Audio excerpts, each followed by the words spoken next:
Bonjour les amis, bienvenue sur la planète des timbres. Évoquons aujourd'hui quelques femmes remarquables.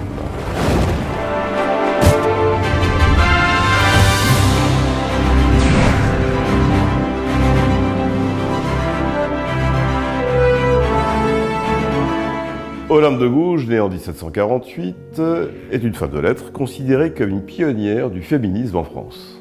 Rédactrice en 1791 de la Déclaration des droits de la femme et de la citoyenne, elle a laissé de nombreux écrits en faveur des droits politiques et civils des femmes, mais également en faveur de l'abolition de l'esclavage. George Sand compte parmi les écrivains les plus prolifiques.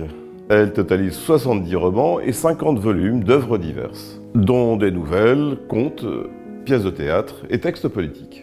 Elle prend la défense des femmes, luttant contre les préjugés d'une société conservatrice. On aperçoit en arrière-plan sa maison à Nohant, dans l'Indre, que l'on peut visiter.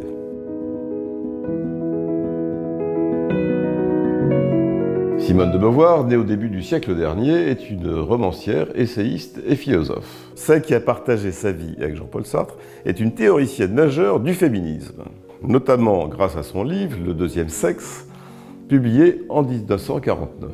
André Chédid, d'origine libanaise, s'installe à Paris en 1946. Poétesse, romancière, dramaturge, elle est portée par une conviction: la nécessité de l'amour de la vie et l'amour de l'humain.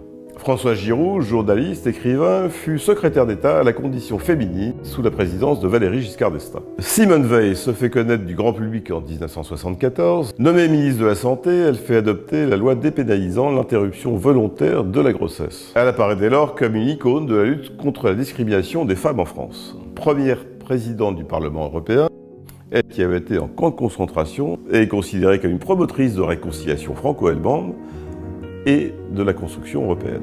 Émilie du Châtelet, peu connue du grand public, est pourtant une remarquable mathématicienne et physicienne, grande figure du siècle des Lumières. Marie Curie, née en Pologne en 1867, cette physicienne et chimiste est la première femme à avoir reçu le prix Nobel. Et aujourd'hui, la seule femme à en avoir reçu deux. On la voit à nouveau sur ce timbre dédié à la découverte d'uranium avec son mari Pierre. Alexandra Davinel, cette exploratrice française, est la première européenne à pénétrer à Lhasa, au Tibet, en 1924. Adrienne Bolland est la première femme à avoir traversé la cordillère des Andes, c'était le 1er avril 1921. Et elle était seule à bord de son caudron G3. À vos catalogues et albums, il reste de nombreuses femmes à découvrir grâce au temps. À bientôt.